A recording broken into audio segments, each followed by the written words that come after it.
will. I'd like to start this morning by congratulating me on the birth of my second great grandchild. It's a little boy named Ezra. He was born yesterday in Nashville. I had a picture, but I thought that was pushing it. We want pictures. When he's only, a few hours old, Yeah. but, looks like he's about 2. He's obviously, Very very developed. intelligent. So. Well, today, we're looking at philosophy, okay? But don't worry, it's not that kind of philosophy.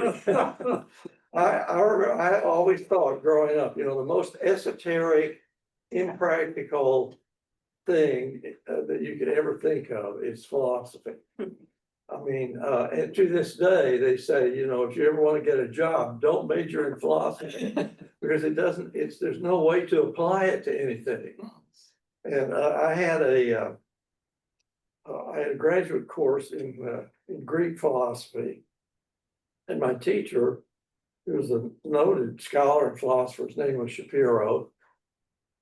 And Dr. Shapiro was a total mess in many ways. But one thing was he was so addicted to cigarettes that when he would lecture, he'd have to stop about 2 or 3 times during the lecture, excuse himself, go outside, smoke a cigarette, and then come back in.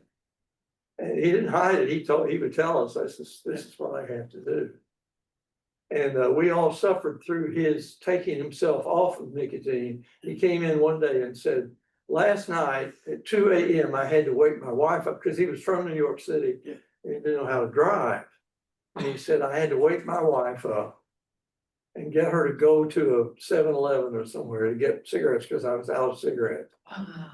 And when she got back, she said, these are the last cigarettes you are ever going to smoke. So he says, I'm going to try to be, because he said, I just can't do that to my wife.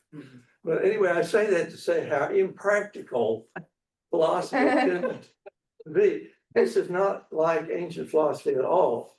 Ancient philosophy was eminently practical. What it was it was figuring out a way to live. It's kind of like we talk about ancient wisdom. Ancient wisdom was not just to know esoteric facts about things or be able to solve knotty problems. It was to know how to deal with something. That was to be wise. Read the Proverbs and see how often the wise person does this. No, it was action. And that was true of philosophy. Now, intellectuals in the ancient world, they didn't believe all that stuff about Zeus and Venus and all. They really didn't believe that. They might go through the actions, they would do the sacrifices and all that, but they didn't believe it. Socrates on his deathbed says we better give an offering to Pan. Socrates didn't believe in Pan, but they did that externally. But their real religion was the philosophical approach they took toward life, the philosophy that they accepted as being their lifestyle. Philosophy tended to undermine all faith in the gods, the pagan gods.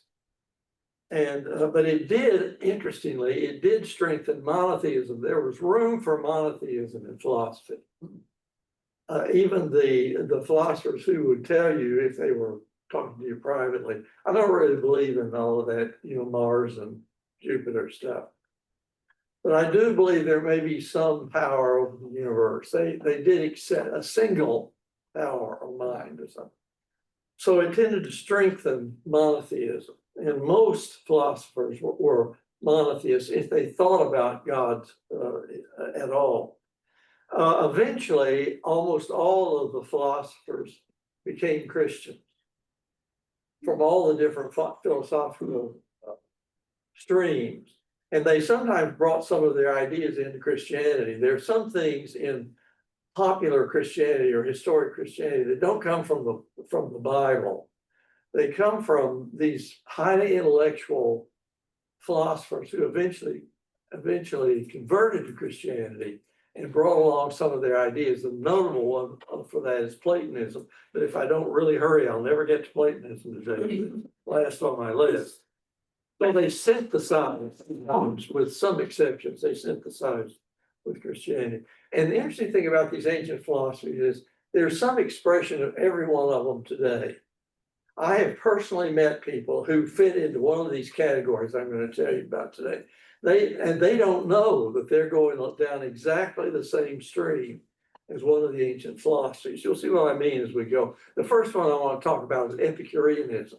Now, you've probably heard that word on a cooking show. You know, today we're going to make something that's truly an Epicurean delight, right? So we use it to mean something that really tastes good, that really fits with our desires food-wise.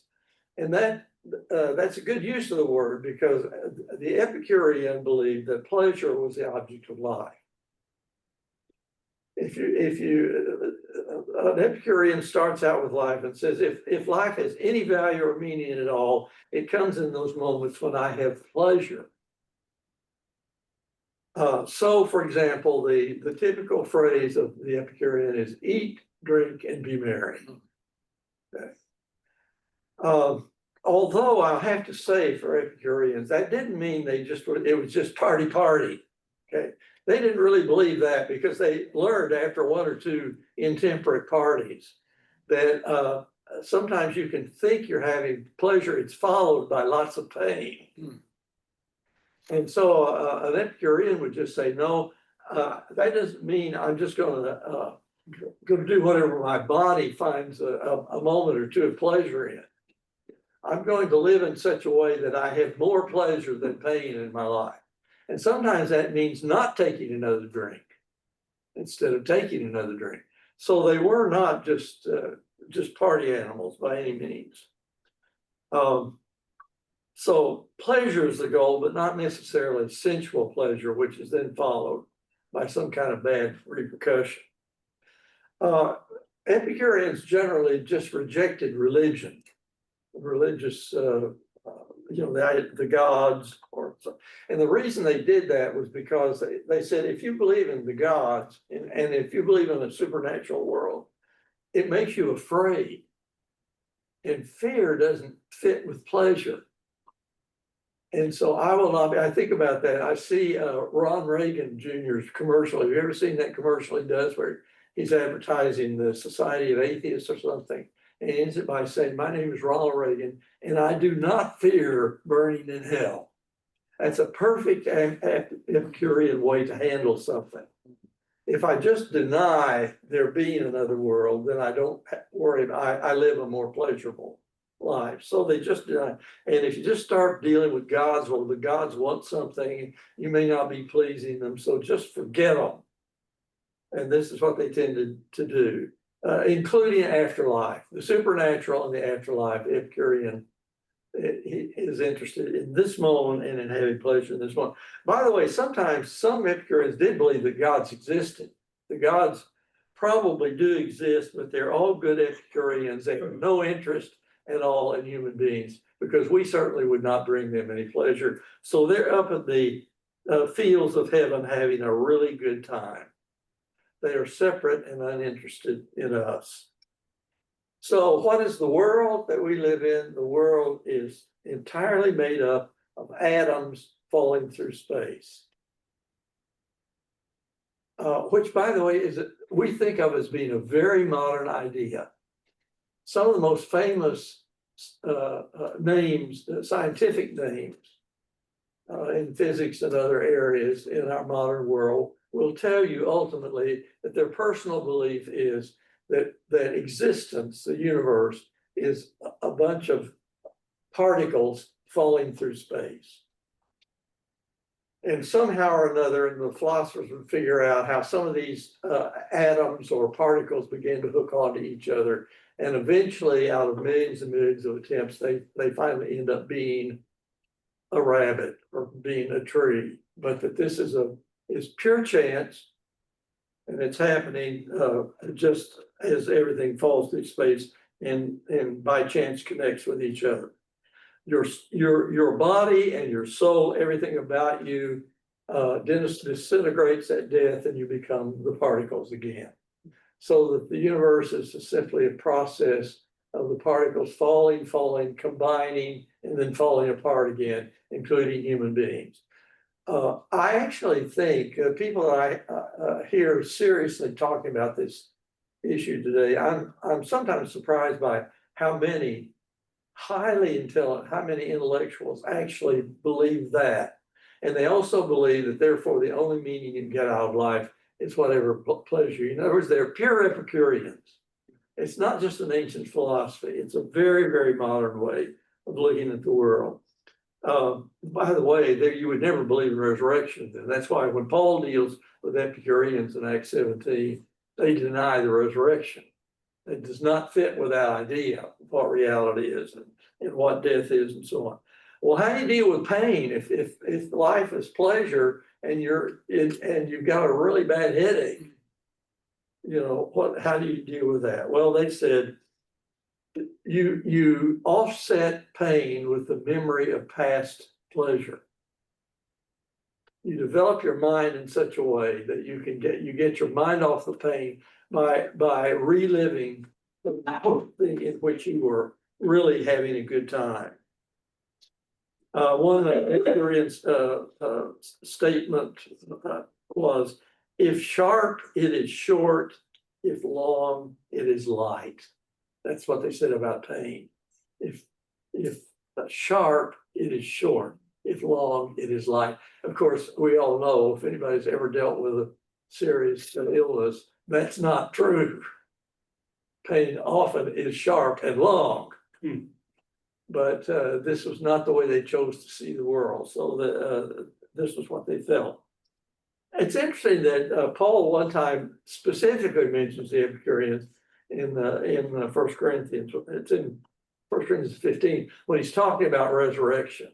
And he says, if I fought with wild beasts in Ephesus, with no more than human hopes, what have I gained? If the dead are not raised, let us eat and drink, for tomorrow we die. That's a perfect Epicurean statement that he got directly from some Epicurean philosopher. Okay, that's Epicureanism. Now I want to turn to Stoicism. We use that word too, right? Today. We say, well, you know, what is amazing to me, my uncle so-and-so suffered terrible disease, but he faced it stoically.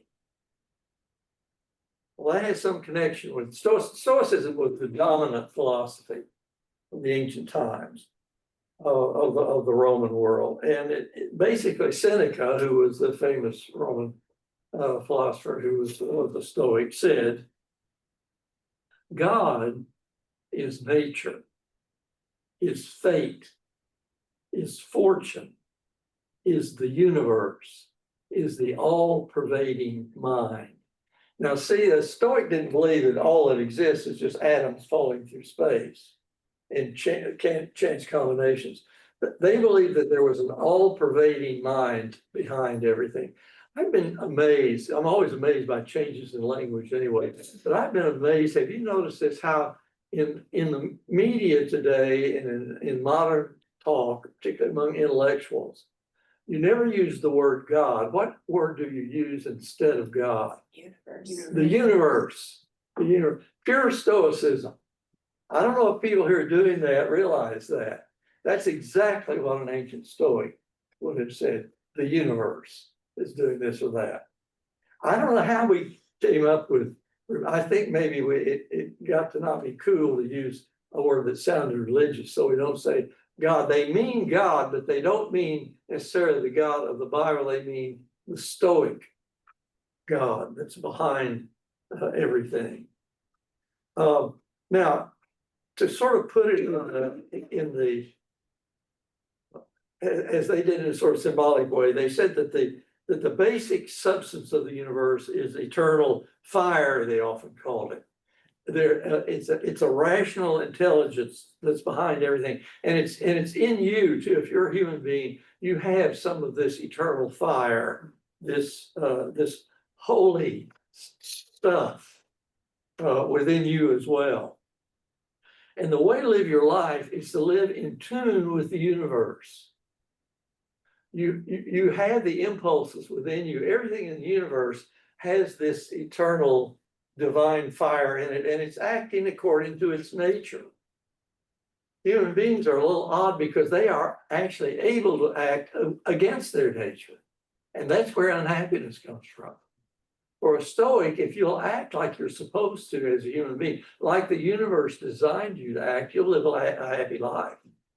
It's when you go against nature, when you act unnaturally, that you're going to have trouble. So humans must live according to the laws that are implanted within them. And if they do that, they will be free. Stoics talked about living freely. Captivity for them was what happens to you when you live against your nature. It's a little bit like, since humans can't fly, if you step off a cliff, you're going to fall to your death. You lose your freedom by acting different from what you are. But if as a human being, you act as the universe means for a human being to act, you'll always be free. You'll never find yourself caught in some net or another, or in self-destruction. So, and that's the basis of ethics. It's not what gives me pleasure, it's what is in tune with who I really am. That's what brings happiness. Now, they talk about Zeus, the god Zeus, but they don't mean the god the pagans mean. Zeus is destiny. Zeus is sort of the name for the universe. By the way, the technical name for the way a Stoic looked at things is pantheistic monotheism. That is, there is one God, and that God is everything. Everything is God. Pantheism, everything is God. So there was a very strong sense among Stoics of human beings all of a great of unity in the human race. We all are the same thing. We're all human beings. Color didn't matter, race didn't matter, how much money or power you had didn't matter. What we all share is what the universe has made us to be, and that is human beings. So there's a great sense of equality and of unity of human beings. Probably one of the most famous Stoics was, of all things, the Roman Emperor Marcus Aurelius. And I don't know if you've ever read Marcus Aurelius's book that has survived. And you'd be surprised, you keep reading this and thinking, why did this man persecute Christians? So many things he says fit so well with the way the Christians thought about the world. And in many ways, as you can see from just what I've said, Stoicism was a great preparation for Christianity. And you can see Paul using Stoicism classically in Acts 17. When he says, you have this unknown God, and I'll tell you what his name is. I'll tell you who he is. He doesn't argue with the Stoics. He might argue with the Epicureans, but he does not argue with the Stoics, because there's so many things that are so close to Christianity. But God is not a person. When we say God in three persons, Blessed Trinity, we're saying the difference in Stoicism in Christianity. God is a person in Christianity. God was a sort of an idea, a mystical thing in Stoicism. So that's Stoicism. Now, cynicism. Okay, we use that word today too. What do you mean if you say somebody is a cynic? I know that's a little hard, isn't it? We all know what it is. It's a little hard to. A skeptic. They're skeptical. Yeah, a cynic, somebody will say, I think that person's doing it out of love, and cynic will say, nobody ever does anything out of love. Right? That's a cynical statement. Well, the Cynics had, as someone put it, a lofty disregard for everything external to oneself. Everybody's a crook. Nothing that you hear is true. The only thing you can count on is number one, is you. I told you there, you're gonna find people that follow all of these in our modern world. And so down with all external trappings. If you're supposed to wear a hat, don't wear a hat. If you're supposed to not wear a hat, do wear a hat. If you're supposed to wear shoes, go barefooted. The Cynics did that and they lived it out in every possible way that they could. Public traditions, if in our town we only cross with the light, well, I cross in the middle of the block. Whatever are our laws and our way of doing it, I'm going to do it a different way. Feelings, you make fun of all feelings like love or even hate. All feelings you make fun of. All morality, all that moral stuff, and saying something is a sin. A cynic would never agree to the word sin or even the word wrong. If it's right for me, it's right. If it's wrong for me, it's wrong.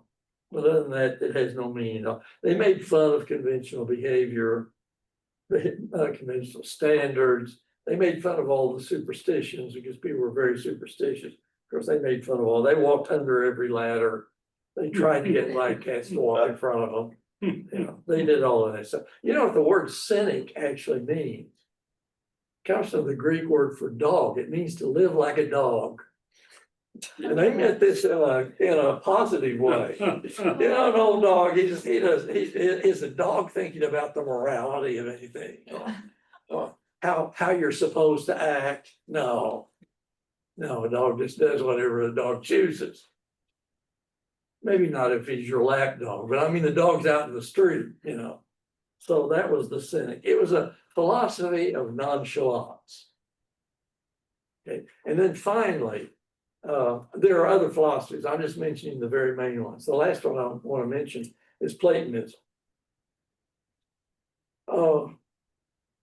Most of us know the story, that is told, Plato tells of the cave, how the people live in the cave and they don't ever actually see the outside world. They only see the shadows that are thrown on the wall of the cave caused by the campfire. And so when we look at the earth, none of it is really real. It's only a shadow of realities that exist somewhere else. So nothing is really real here. It is all an illusion. Now, the ancient Platonism of Socrates and Plato and so on, that was hundreds of years before the New Testament was written. But there are still glimmers of it in the New Testament period. And so this view that reality is not real, but it's that real reality is an ideal. It's a spiritual thing. It's invisible. And the world that we see is just a copy or a shadow of that reality. Eventually, this comes back sort of after the New Testament in the form of what philosophers today call Neoplatonism. And Neoplatonism had quite a bit of influence on Christianity. I don't have time to go into that a lot right now, but it's very interesting to study that. For example, the emphasis in Christianity, in medieval Christianity, on asceticism, that if you try to not eat things that taste good, or you try to sleep on something that's uncomfortable, or if you try to deny your impulses like hunger or like sexual impulses, you deny all of those. Now it develops the idea of celibacy, that you're a holier person if you're celibate. And so then the whole idea that holy people like our priests must be celibate, this is not coming from Christianity. It's certainly not coming from the Old Testament. It's coming from Neoplatonism. And again, we could talk more about that, but that's after the New Testament. It's just not in the New Testament, that idea. There is the idea of the spiritual world and the physical world. But the spiritual world is with us in Christianity. Paul talks about, the Spirit guiding us and the Spirit being within. And in our baptism, we are united with the Spirit. They're not separate in the way they were for the Platonists. So, but Neoplatonism became the last major rival of Christianity. But eventually, all the way down into the 3rd century, but eventually the Neoplatonists pretty much all converted to Christianity, but they brought a lot of their ideas with them. And one of the real tasks, I think, of Christians is to be sure that the kind of Christianity they're practicing is not something they learned from the Platonists, but they learned from Jesus. This is something that Christian intellectuals have got to be careful about, and a Christian society would have to be careful about, because sometimes we think ideas are coming from the teachings of Jesus, and it actually came from the Platonists. But anyway, you have now taken a course in 1st century philosophy, and we're going to give a 4-hour oral on this. I told you absolutely everything there is to know. I used to say on the Johnny Carson show. So. Thank you. Good. All right. Fun. I always, so in my religion classes, both Religion 100 and Religion 300, which are the GEs for students. I mean, obviously I have a syllabus, a pretty detailed one, and I follow things, but I always leave a little bit of room for them to ask questions and direct conversation. And there's always a day per the students' request that we talk about heaven and hell and contemporary conceptions of heaven and hell and where those originate. So we look at Dante's Inferno, and we look at the First Great Awakening of the American revivals, and where some of our concepts of eternal conscious torment and eternal burning, hell, torture come from. But we also look at heaven, and I do some work with them about looking at Plato and Plato's concept of dualism, that the body is evil and bad. It is an obstacle to enlightenment and rationality. Enlightenment, escaping the body is the goal of life. Plato's not quite that direct about it, but that's Platonist philosophy, and how our conception of heaven as this ethereal, disembodied, faraway place, apart from earth. We escape the earth, and our souls escape our bodies, ourselves escape the earth, and we go to a disembodied heaven in the sky that is ethereal and clouds and blah blah blah, is more Platonist than it is biblical.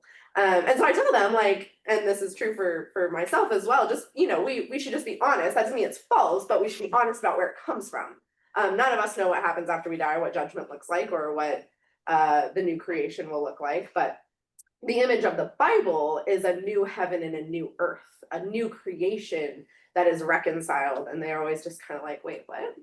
But it's kind of interesting to look at Plato and how Plato's dualism has very much syncretized with our understanding of what judgment looks like. So it's always kind of interesting to do stuff on Plato with them.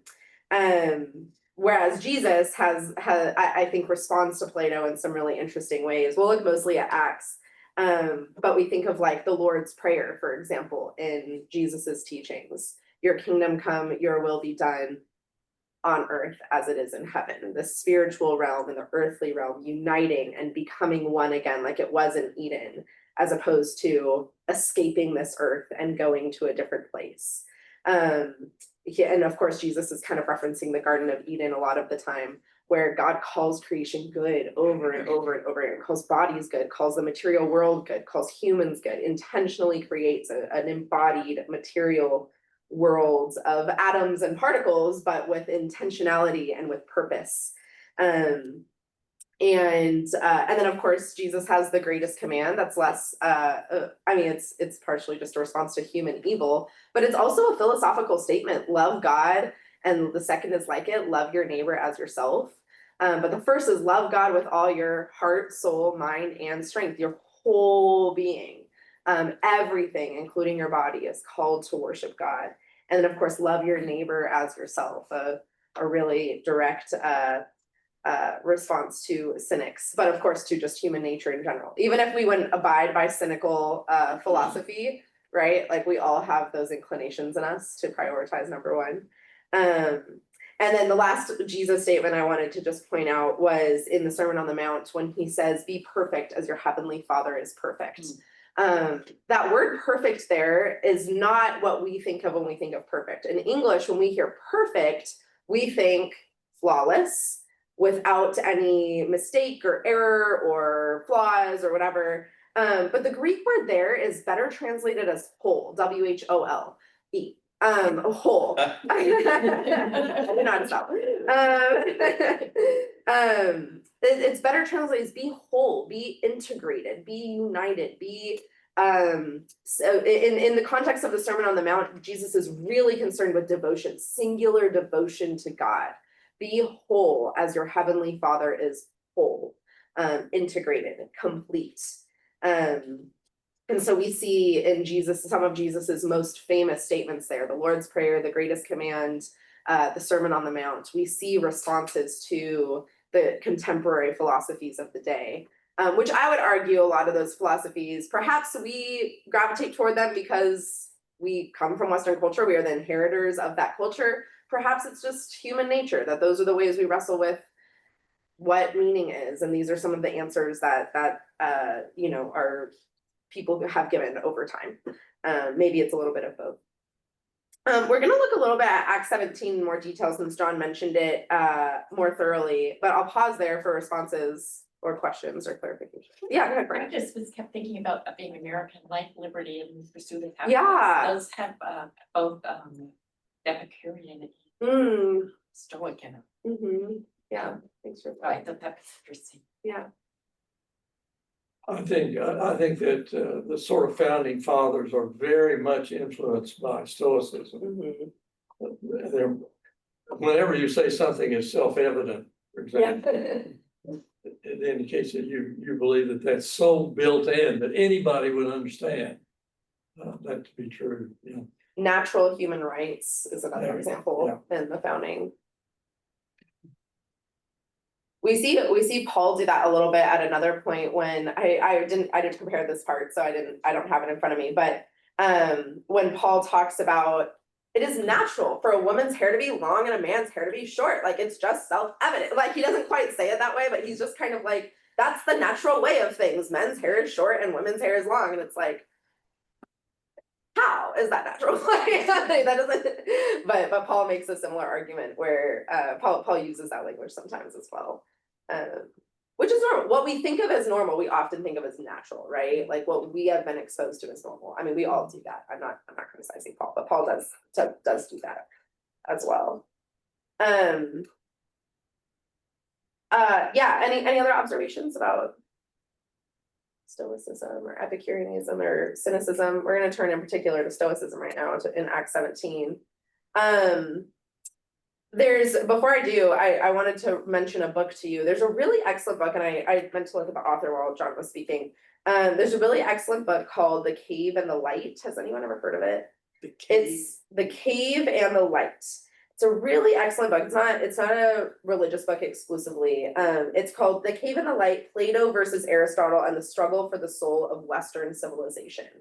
And the author is Arthur Kerman, and he looks at the ways in which the pendulum kind of swings between Plato and Aristotle over the course of human history. In the time of Jesus, Platonist philosophy was more prominent than Aristotelian philosophy. But Arthur Kerman makes the argument that especially in Western civilization, our pendulums kind of swing between Aristotle and Plato. Aristotle was Plato's student, of course, about 300 years before Jesus, and disagreed pretty heartily with Plato on multiple things. For example, Plato believed in kind of the ideal realm of the forms being above the material world around us, whereas Aristotle was highly he was like the originator. We can trace the scientific method back to Aristotle, for example. Aristotle dissected corpses and loved the natural world and was a scientist in a lot of ways before science was developed as science. So anyway, The Cave and the Light is really interesting. In the time of the New Testament, Platonist philosophy was a strong, the pendulum had more swung toward Plato.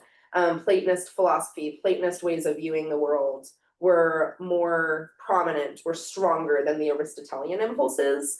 Though we do see the New Testament also addressing Aristotelian philosophy as well. Remember when we did, this was lots of weeks ago, so, and it's either you won't remember or you missed it, but we did a day on gender, and we looked at Ephesians 5, where Paul talks about the three categories of humanity, men and women, specifically husbands and wives, slave and free, and children and parents. And those are the same three categories that Aristotle uses to talk about what it means to be fully human, which, by the way, it's free adult men who are fully human. Everyone else is subhuman in Aristotelian philosophy. So, and Paul addresses that and confronts it and never names Aristotle and never names Aristotelian philosophy, but the influences of it are very much there in Ephesians 5. So Aristotle is also a prominent philosopher that's highly influential in Greek philosophy, even though the pendulum had sort of swung toward a Plato. But I find the cave and the light really valuable because the cave and the light shows us that sometimes, like, the stories that we believe and the stories that inform our lives often go unarticulated, and the origins of them often go uninterrogated. And I think it's really valuable to name the stories. We all build our lives around stories, right? Ideally, our story is built around Jesus's story, that Jesus is the core story, that our lives are turned into Jesus's lives. Our stories become Jesus stories. Jesus' story becomes our story. And Jesus lived 2,000 years ago. We have a Bible. That's what we and the tradition of the God's people over 2,000 years. And so lots of other things are informing our stories too. In our culture, perhaps we could name individualism, capitalism, consumerism. Those are philosophies in a lot of ways. Those are ways that we build our lives. And that doesn't mean all of them are inherently 100% bad or anything like that, but we should interrogate them. I think it's just valuable to know the stories that we build our lives around. And to maybe find the falsities, maybe find the ways they don't align with Jesus's story if we really want that to be our story. All right, let's turn our attention to Acts 17. I'm going to go ahead and just read the entirety of it. We're going to look at Acts 17, 16 through 34, and just pay attention to where you hear Paul responding to particularly the Stoics, because the Stoics were the most populous that was the most popular of the philosophy, but perhaps even the Epicureans and maybe even the Cynics as well. All right, so this is Paul, or it's in Acts 17, verses 16 to 34. I'll read the context as well.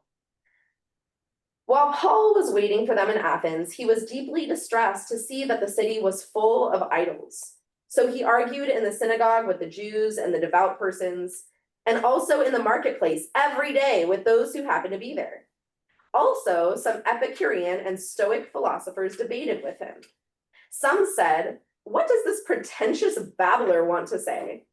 Others said, "He seems to be a proclaimer of foreign divinities." This was because he was telling the good news about Jesus and the resurrection. So they took him and brought him to the Areopagus and asked him, "May we know what this new teaching is that you are presenting? It sounds rather strange to us, so we would like to know what it means." Now all the Athenians and the foreigners living there would spend their time in nothing but telling or hearing something new. They really liked philosophical debates. Then Paul stood in front of the Areopagus and said, "Athenians, I see how extremely spiritual you are in every way. For as I went through the city and looked carefully at the objects of your worship, I found among them an altar with the inscription, 'To an unknown God.' What therefore you worship as unknown, this I proclaim to you. The God who made the world and everything in it, he who is Lord of heaven and earth, does not live in shrines made by human hands, nor is he served by human hands, as though he needed anything, since he himself gives to all mortals life and breath and all things. From one ancestor he made all peoples to inhabit the whole earth, and he allotted the times of their existence and the boundaries of the place where they would live, so they would search for God and perhaps fumble about for him and find him, though indeed he is not far from each of us. For in him we live and move and have our being, as even some of your own poets have said. For we too are his offspring. Since we are God's offspring, we ought not to think that the deity is like gold or silver or stone, an image formed by the art and imagination of mortals. While God has overlooked the times of human ignorance, now he commands all people everywhere to repent, because he has fixed a day on which he will have the world judged in righteousness by a man whom he has appointed. And of this he has given assurance to all by raising him from the dead. When they heard of the resurrection of the dead, some scoffed, but others said, "We will hear you again about this." At that point, Paul left them.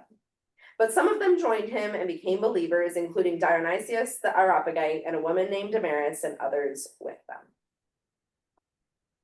Good text for Easter. What philosophies did you hear in there? Responses to philosophies. Yeah, go ahead. Stoicism. Yeah, for sure. Where did you hear Stoicism? Be sneered. Yeah. And perhaps the scoffers may have been more Epicurean. They were the ones that really rejected the resurrection, whereas Stoics were a little bit more open to Christianity. But we don't know. It doesn't say. It just says some scoffed. Yeah. And there were scoffers. What else do you see in here? Ways in which Paul, knowing the context of his day, was responding to their assumptions or responding to their beliefs. In him we live and move and have our being. Yeah. It's Stoicism. Yeah, totally. Yeah, that idea of the universe. So Paul is making it more personal, right? A man is sent by God. It's not just like natural law in the universe. It's also this personal God who has a plan, chose a family, is like really involved.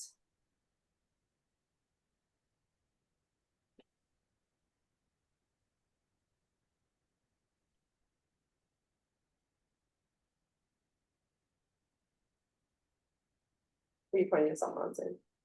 Oh. I think the concept of what is the meaning, the living God, as opposed to the alternative. Yeah.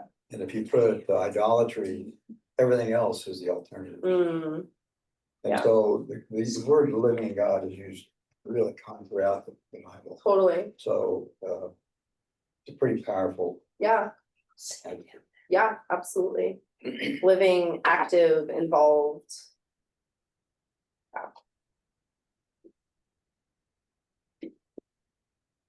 This isn't in this text, but as John was speaking and I was like, just thinking about it, I was thinking about Colossians 1, which is the one of the oldest hymns that we have about Jesus. Colossians 1 verses 13 to 23 or something like that, 16, I don't know. It's one of my favorite passages in the Bible, but I would never remember the verses. But it's in Colossians 1, and it's the supremacy of Christ hymn. And I was thinking about kind of that response to pantheism versus panentheism. Colossians 1 is so much more than just a response to Stoicism, of course. But I was hearing in there for the first time, just with the way John was presenting the information of, as opposed to God being everything, Colossians 1 is all things are created in and through and for Christ, and all things are being reconciled through Christ and for Christ and in Christ. But there's a distance there. So it's panentheism. God is in and among and involved in everything, but God isn't everything itself. So pantheism versus panentheism. Christians are panentheists. We believe God is in, and I would say most Christians are panentheists. God is among and within all things, but isn't all things in and of itself. Does that make sense? That difference, yeah. Pantheism.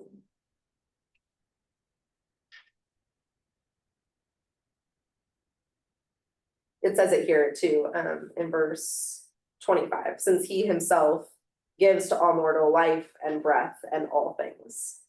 God in and among all things, but not being all things themselves.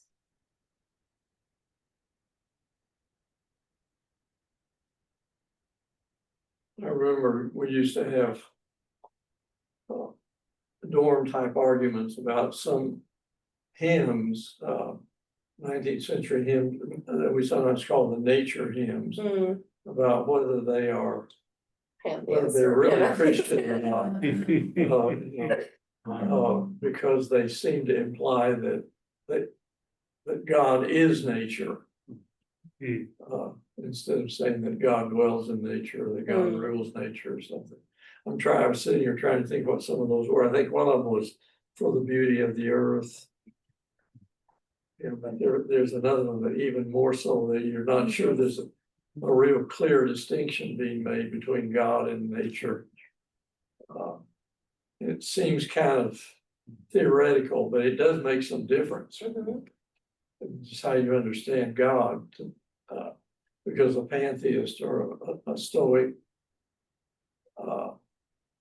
there's no personality to the God who just is the same thing as nature. I have to go back and look at my hymn book. I can't remember what some of those were.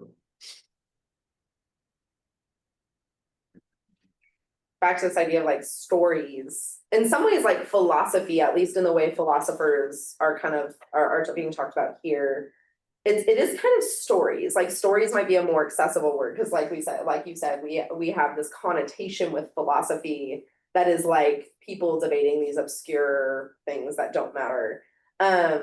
Whereas like practical philosophy and these kinds of philosophies are the things that shape our worldviews. And those aren't synonymous by any means, but it might be kind of helpful to think of philosophies as being kind of maybe the foundations of worldviews. And that impacts everything about how we see ourselves, how we see God, how we see other people, how we interact with the world around us. Like those stories are what bubble up of what we think is right and wrong, what we think is valuable and not valuable, how we live our lives. And for Christian, actually for all people, songs and music are a foundational way that we share stories with each other, share ideas, form our worldviews around each in communities. And that's not true just religiously, that's true communally as well. Or in, outside of religious spaces as well, though it's definitely true religiously. And so I always like am kind of paying attention to the songs that we sing in all of our contexts, not just in church, of like, how is this shaping how we view the world, and especially like how we view God and ourselves and others. Too, I think that my reading of the predominant philosophy in our culture now is that it's Epicurean, but we don't tend to, we sort of have the intuition that that's not going to work.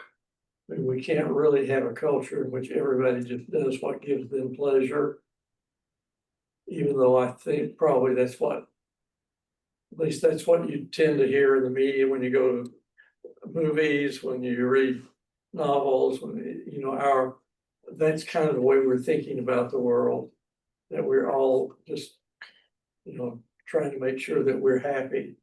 And yet we get this feeling that's not quite going to work, because there's going to be chaos, and what makes you happy may be very harmful to me, and all that sort of thing. And you look through these and I think probably what modern secular people would like to be is they'd like to be Epicureans themselves. They'd like for you to be Stoic. Or maybe for you to even be Christian, because those systems will protect me from you. Whereas Epicureanism doesn't. But I don't personally hear in modern music or in modern art or in just people I hear on talk shows. What I hear is pretty much Epicureanism. That's pretty much what you hear.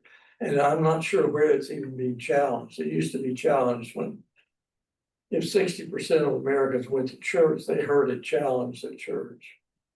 But I don't know where most people even hear anybody say, really? I mean, is that? N.T. Wright has been, I've read him saying that Epicureanism is the dominant philosophy of the modern age. Mhm.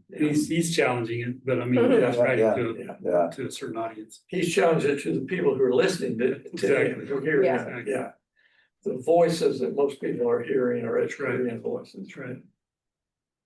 Well, it's a minute after 10, so happy Easter, see you down, amazed.